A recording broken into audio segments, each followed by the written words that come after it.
Doutor Rogério, o senhor citou agora há pouco o papel da Justiça Eleitoral como profilático, preventivo disso, né? Nas últimas eleições nós tivemos, inclusive, uma polêmica grande sobre se os candidatos que estavam respondendo a processo poderiam, sem sentença transitada e julgado, poderiam ou não se candidatar. Essa é uma medida que o senhor acha que teria que ser implementada? Sem dúvida, e eu sou daquela minoria, mas que um dia vai se tornar maioria, porque a decisão lá no Tribunal Superior Eleitoral foi por 4-3, a favor das candidaturas dos chamados fichas sujas, né? Mas eu creio que se reverterá.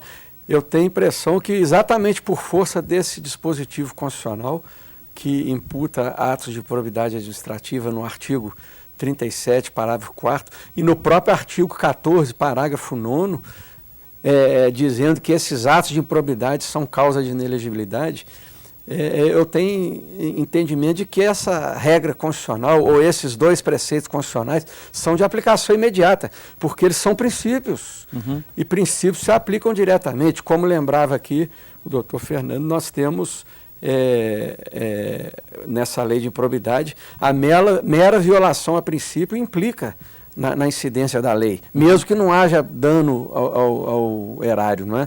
Então, essa questão, a Justiça Eleitoral, a meu ver, tem de ser rigorosa, porque estaria dependente de uma lei complementar que regulamentasse o artigo 14, parágrafo 9º. Só que o Congresso não faz essa lei. Como é que fica a questão da sentença transitada em julgado? Como é que pode se resolver isso? Por essa interpretação, enquanto o Congresso não fizer a lei, as propostas são inúmeras. O próprio TSE sugeriu, na época do ministro Carlos Veloso, já se vão 4, 5 anos passados, que bastasse uma segunda condenação. Sim. Quer dizer, é condenado pelo juiz de primeiro grau, condenado pelo seu tribunal de justiça, ou federal, se for caso da União, já geraria a inelegibilidade, né? Mas não, por essa interpretação do TSE, tem que aguardar o último recurso no Supremo Tribunal Federal. Ou seja, então isso demora 2 décadas. O sujeito cumpre 2, 3 mandatos seguidos. Perfeito. Nós vamos a um rápido intervalo e voltamos em seguida.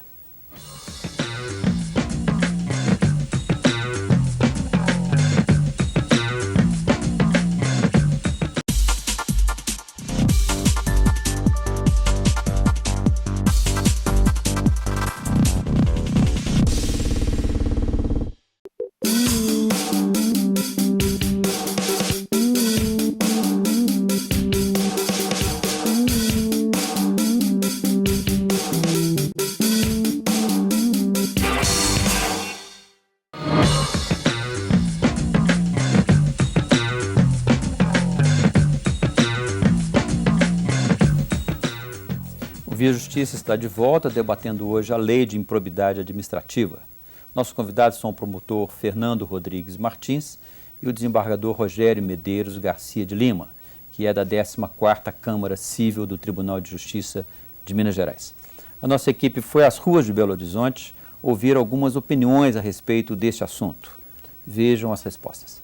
Sobre improbidade administrativa, sobre as leis que regem a conduta da coisa pública, eu acho que precisa de mais regulação, precisa de mais transparência, mais fiscalização por parte dos órgãos responsáveis por isso, precisa de mais cobrança da população também. Realmente punir de fato, sabe? Não ficar da maneira como está. Tem uma CPI para isso e aquilo, mas nunca tem um final.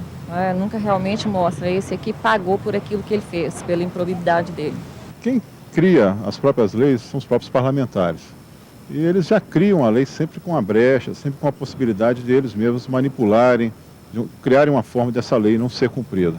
E isso aí a gente vê no dia a dia, a todo momento ocorre isso. Se descobre alguma falcatrua, se descobre algum desvio de verba, e logo em seguida tem uma brecha, uma forma de que as pessoas que cometeram aquele delito não sejam punidas. Eu sou funcionária pública, mas eu não roubo, não. Eu sou professora que ganho mal. Quem está roubando é quem está lá em cima, pegando o dinheiro do povo. E as leis não atingem aos grandes aqui. Infelizmente, lei e cadeia aqui é para pobre, não é para político. Doutor Fernando, reafirmando um pouco o que a gente disse na abertura, a gente está vendo aí uma certa unanimidade, né, das pessoas e na sensação de que não há punição. A lei de improbidade administrativa prevê, inclusive, pena de prisão ou não? Os mecanismos dela são diferentes? As sanções, elas são cíveis, administrativas e constitucionais. Ela não tem nada de caráter penal. Muito embora ela utilize verbos, núcleos de ação, ela não tem nada a ver com o cariz, com o tipo penal. Ela somente vai atuar na questão civil, administrativa e constitucional. Perfeito. Ela tem uma pena constitucional que é importantíssima, se chama suspensão dos direitos políticos. Essa que vai defenestrar o político do mercado eleitoral dele. Então essa que é de essencial efetividade para a proteção do patrimônio público, da moralidade e da boa administração. Só voltando na indagação das pessoas ali, os populares, a questão da transparência é a questão preventiva para a defesa do patrimônio público e da moralidade administrativa. Né? Então nós temos órgãos internacionais de transparência internacional que vão justamente exigir dos governos informação, a dimensão política da verdade, e vão exigir diversas publicidades sobre o que se faz. Né? Agora, o costume que se tem do político brasileiro é utilizar a publicidade para promoção pessoal. E não para falar ali... E não para prestação de contas. Não para prestação de contas. Veja bem, desde 1789, que é a Declaração dos Direitos do Homem e do Cidadão, lá da França, né, que foi a mudança kantiana do direito, né, já se tinha o dever de se prestar contas pelo administrador público. Né? Então nós temos que partir para a questão da publicidade mesmo. Né? E quando se diz que há o grande problema da falta de efetividade, o que o desembargador Rogério trouxe para a gente é muito importante. Toda essa questão é da quantidade de recursos que atrapalha a efetividade da lei. Né? Mas o âmbito de atuação do Ministério Público e dos juízes é bem voltado, sim, a fazer essa virada sociológica, né?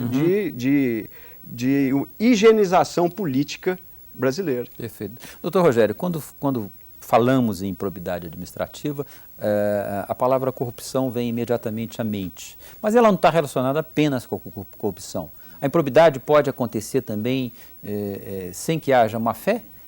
Sim, essa posição tem sido sustentada pelos grandes autores do tema, inclusive o doutor Fernando.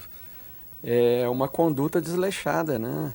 Às vezes o gestor público nomeia para ser o assessor de finanças, secretário de finanças, uma pessoa que vai de má fé ali. Ou simplesmente está despreparada para o cargo. Ou despreparada, né? Vai desviar recursos por incompetência.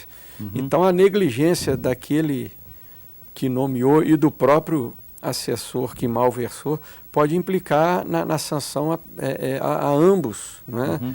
Então essa questão tem que ser levada assim, e o modelo da lei de improbidade, é importante se dizer, é um modelo de aplicação judicial. A lei contém inúmeros conceitos indeterminados. Boa-fé, por exemplo, é uma palavra muito utilizada, ou má-fé, não é? Agir de má-fé. Ou agir de maneira desidiosa.